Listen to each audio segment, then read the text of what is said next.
और मैं हूं आपके साथ शीरीन। बंगाल में आज 8वें चरण का मतदान है। आखिरी चरण में 4 जिलों की 35 सीटों पर वोट डाले जाएंगे। मालदा की 6, बीरभूम की 11 सीटों पर मतदान होगा। वहीं मुर्शिदाबाद की 11 और नॉर्थ कोलकाता की 7 सीटों पर वोटिंग होनी है। कोरोना सख्ती और कड़ी सुरक्षा के बीच मतदान आज होना है। यहां आखिरी चरण में कांग्रेस और टीएमसी के बीच कांटे की टक्कर है।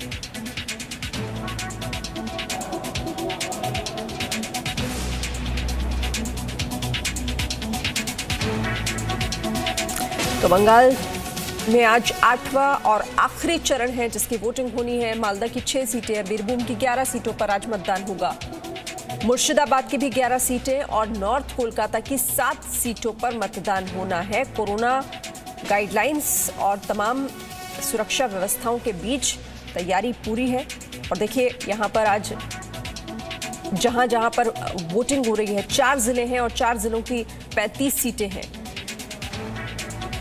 कांटे की टक्कर है कांग्रेस और तृणमूल कांग्रेस के बीच। तो पश्चिम बंगाल का आखिरी चरण 8वां चरण है और 35 सीटों के लिए आज वोट डालने के लिए अपने अपने घरों से लोग निकलना भी अब शुरू हो गए हैं, क्योंकि जल्द से जल्द अपने मताधिकार का इस्तेमाल करें। ये जी न्यूज भी लगातार लोगों से अपील कर रहा है।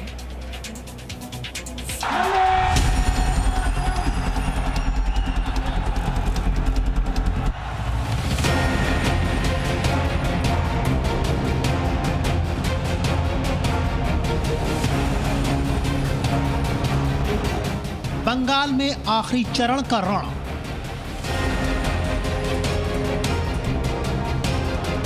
चार जिलों की 35 सीटों पर वोटिंग।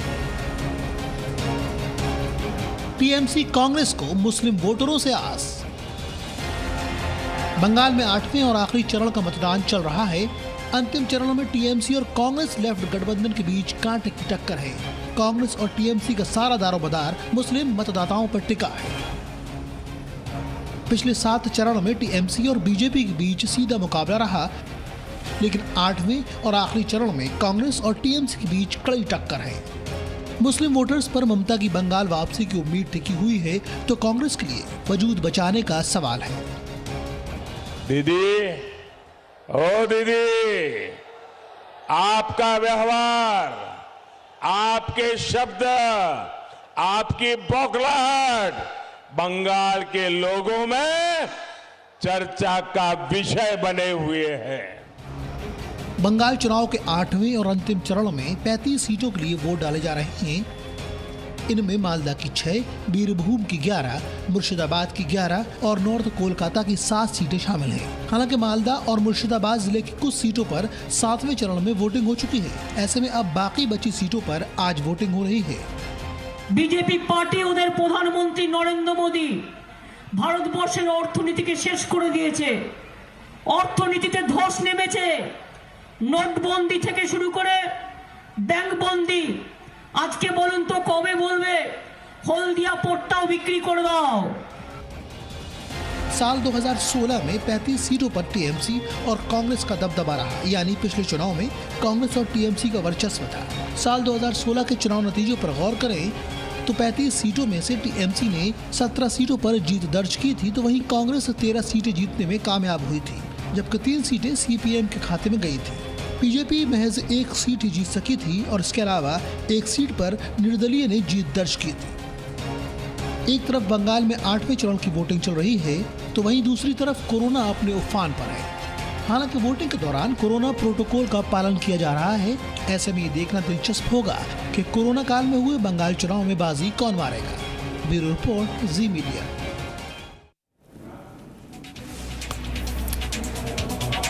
तो बंगाल चुनाव का आखिरी और 8वां चरण है आज, जिसके तहत वोटिंग आज होनी है। और सीधे रुक कर लेते हैं मेरे साथ 2 सहयोगी इस वक्त हमारे साथ।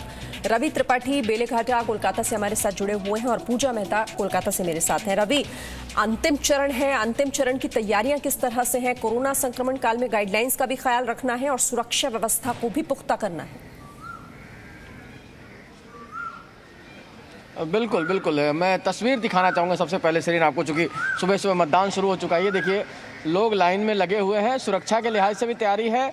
और जो मास्क है, सबके चेहरे पे मास्क है। हालांकि सोशल डिस्टेंसिंग की बात करें तो बहुत ज़्यादा सोशल डिस्टेंसिंग फॉलो नहीं हो रहा है, बट सबके चेहरे पे मास्क है। अंदर सुरक्षा के लिहाज से व्यवस्था है, अंदर आपको जो भी सैनिटाइजर की व्यवस्था हो, चाहे तमाम मास्क की व्यवस्था हो, चाहे तमाम आपको थर्मल स्क्रीनिंग की व्यवस्था, सारी व्यवस्था अंदर रखी गई है। लेकिन आपको बताना चाहूँगा कि आज का मुकाबला सिर्फ कांग्रेस और टीएमसी के बीच में नहीं है। बीजेपी भी आज के डेट में इस फेज में भी बड़ी दावेदार है, क्योंकि अगर मालदा में आप जाती हैं तो मालदा में बीजेपी अच्छी टक्कर दे रही है। मालदा आपको ध्यान होगी, लोकसभा में भी बीजेपी ने अच्छा परफॉर्म किया था, 1 सीट जीती थी लोकसभा की और दूसरी सीट पे 8,000 वोट से आ रही थी। उसी तरह बीरभूम में देख लीजिए तो बीरभूम में भी बीजेपी और टीएमसी की सीधे आमने सामने टक्कर है। कलकत्ता की सीटों की बात करेंगे तो बीजेपी और टीएमसी के आमने सामने की टक्कर है। तो आज जो मैं पैकेज में सुन रहा था उसके हिसाब से अगर माने तो खाली टीएमसी और कांग्रेस का मुकाबला नहीं है, आज बीजेपी भी उसी मजबूती के साथ इनके साथ लड़ रही है। और बीजेपी, टीएमसी और कांग्रेस कहा जाए त्रिकोणीय मुकाबला इसको कह सकते हैं अगर मुर्शिदाबाद और मालदा की बात करें तो। और बीरभूम में बीजेपी और टीएमसी आमने सामने है और कलकत्ता में भी बीजेपी और टीएमसी आमने सामने है। तो लड़ाई दिलचस्प है। इसमें किसी को जिससे पूछिए लोग कहते हैं 50-50 का चुनाव होने वाला है। और अब तो चूंकि आखिरी फेज है, पहले फेज से लेकर आखिरी फेज तक हमने मतदान कवर किया है, तो ये कहा जा सकता है कि कोई ये दावा नहीं कर सकता है कि वो क्लीन स्वीप कर रहा है। और जनता ही बता सकती है कि जनता के मन में क्या है। और ये महिला वोटर, खासतौर पे जो महिला वोटर है, ये महिला वोटर किसके साथ है क्योंकि ये बहुत कम बोलते हैं यहाँ। एक तो लैंग्वेज का प्रॉब्लम है, लोग हिंदी में बात नहीं करना चाहते हैं, बंगला बोलते हैं और उसके बाद भी बोलते कम है।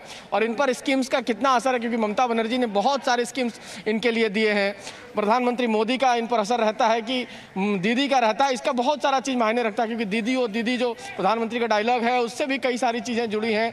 कई सारी यहाँ मुस्लिम अपीजमेंट को लेकर भी मुद्दा बनता है। जो डराया गया था 2018 के पंचायत चुनाव में मारपीट हुई थी, वो भी बड़ा मुद्दा है। कई सारे मुद्दे हैं। आपको एंटी इनकम्बेंसी एक बड़ा मुद्दा है, क्योंकि करप्शन एक बड़ा मुद्दा है। वैसे में बीजेपी क्या सस्टेन कर पाती है। और कोरोना के दौर में चुनाव में लास्ट के 3 फेज में कोरोना की चर्चा भी बहुत हुई है कि कोरोना के दौर में किसने क्या सहायता की और किसको लेकर क्या परसेप्शन बना है, उस पर भी कहीं ना कहीं मतदान कर असर देखा जा रहा है जाहिर तौर पर। ठीक है, चलिए पूजा, आप कहां पर हैं और वहां किस तरह की तैयारियां हैं? वोटिंग शुरू हो चुकी है? बिल्कुल शिरीन, मैं आपको बता दूं, कोलकाता नॉर्थ की चौरंगी सीट पर मैं हूं। कलकत्ता बॉयज स्कूल में जो पोलिंग बूथ है वहां पर मैं हूं। आज चूंकि 8वें चरण का मतदान हो रहा है, कहा जा रहा है कि ये फाइनल मैच है। आखिरी चरण का मतदान है, 8वां चरण का मतदान। और आज कुल मिलाकर 4 जिलों की 35 सीटों पर मतदान हो रहा है, मालदा, मुर्शिदाबाद, कोलकाता नॉर्थ और बीरभूम। और अगर हम आपको दिखाएं, सुबह से ही लगातार हम देख रहे हैं 6:30 बजे से लंबी कतार में मतदाता पहुंचे हैं इस पोलिंग स्टेशन पर। आप देखिए कितनी लंबी कतार है यहाँ पर। और चूंकि यहाँ पर शुरू हो चुकी है मतदान की प्रक्रिया, आप देखिए चूंकि ये कोरोना वायरस के संक्रमण के बीच में हो रहा है वोटिंग, तो इसलिए आप देखिए यहाँ पर थर्मल स्क्रीनिंग की जा रही है। सारे एहतियात बरते गए हैं। यहाँ पर लगातार पुलिस की ओर से और जो सिक्योरिटी पर्सनल है उनकी तरफ से कहा जा रहा है कि सोशल डिस्टेंसिंग जो है वो फॉलो किया जाए। आप देखिए गैप पर जो है यहाँ पर मतदाता खड़े हैं और साथ ही जो मतदाता इस पोलिंग स्टेशन पर पहुंच रहे हैं उनकी थर्मल स्क्रीनिंग की जा रही है। उनको ग्लव्स दिया जा रहा है, साथ ही में सैनिटाइजर भी दिया जा रहा है। उसके बाद ही अंदर जाने दिया जा रहा है। और साथ ही ये भी देखा जा रहा है कि उन्होंने मास्क लगाया कि नहीं। अगर कोई मतदाता बिना मास्क के आता है तो यहीं से उनको मास्क दिया जाएगा, लेकिन सारे प्रिकॉशनरी मेजर्स लेने के बाद ही पोलिंग स्टेशन के अंदर दाखिल होने की अनुमति दी जाएगी।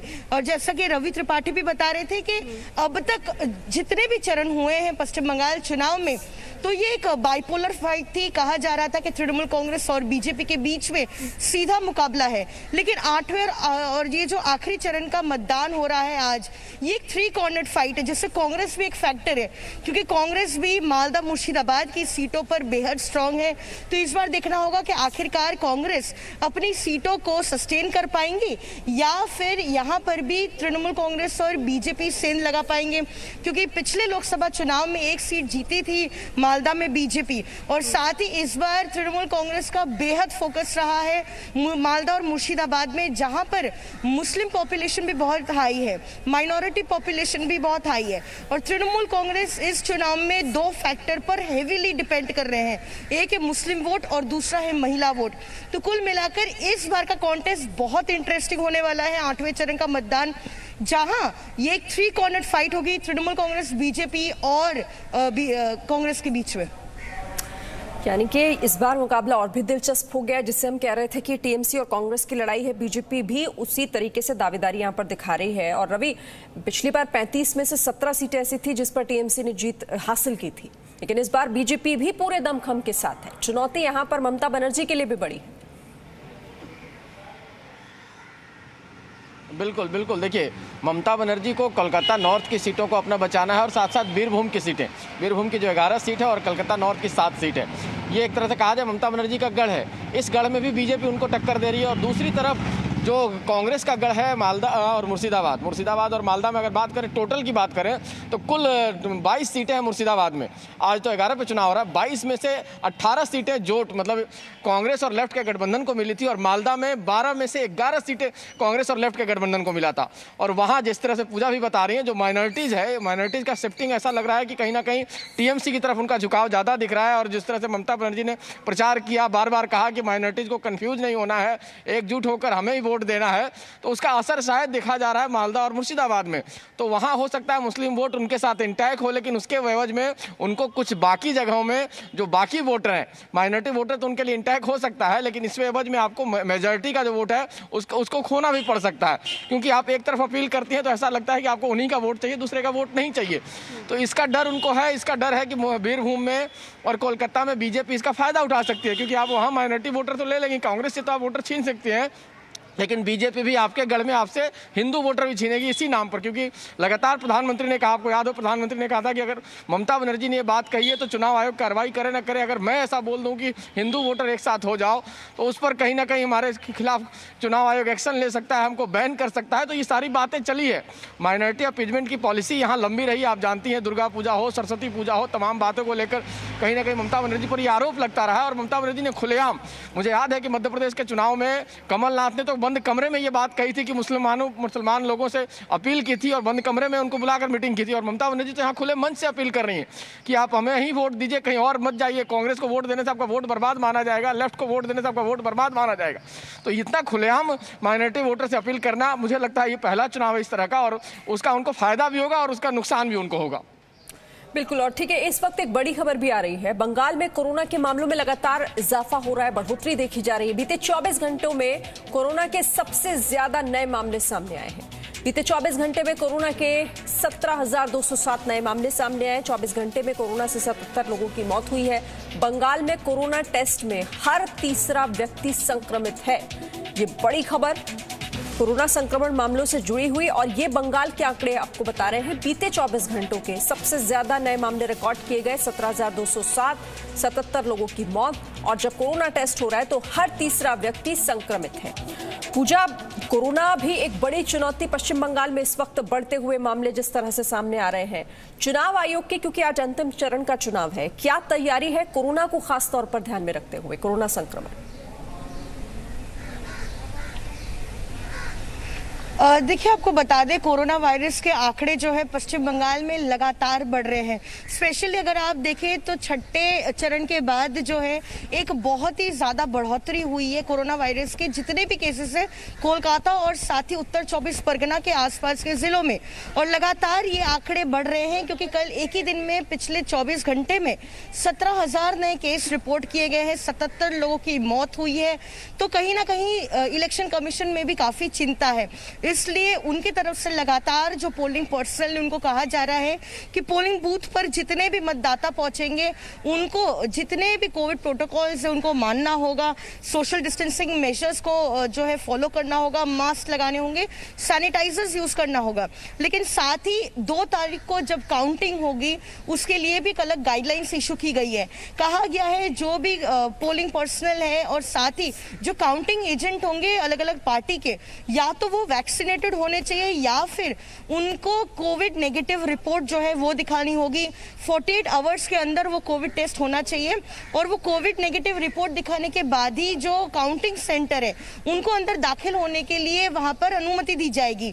तो कुल मिलाकर इलेक्शन कमीशन की तरफ से सारे एहतियात बरते जा रहे हैं, लेकिन ममता बनर्जी लगातार ये कहती रही है कि जो बचे हुए जितने भी फेजेस थे उनकी मांग थी कि 6, 7वें और 8वें चरण को एक साथ क्लब कर दिया जाए, क्योंकि पैरामिलिट्री फोर्सेस जो है या सीआरपीएफ के जो जवान हैं वो एक जिले से दूसरे जिले जाते हैं, बहुत ज्यादा मूवमेंट हो रहा है, साथ एक बड़ा पॉपुलेशन इन्वॉल्व है जो घर से बाहर निकलकर मतदान करेंगे। तो उनकी ये भी मांग थी कि पहले लोगों को वैक्सीनेट करा दिया जाए। इसका असर दिख भी रहा है, जिस तरह से मामले लगातार बढ़ रहे हैं, हर तीसरा व्यक्ति जब टेस्ट कराने जाता है तो वो संक्रमित पाया जाता है। बहरहाल आप लोग नजर रखिएगा, आगे भी आपसे अपडेट हम लेते रहेंगे। फिलहाल शुक्रिया रवि आपका भी और पूजा। Presenting B News app available on Google Play and App Store. Download it now.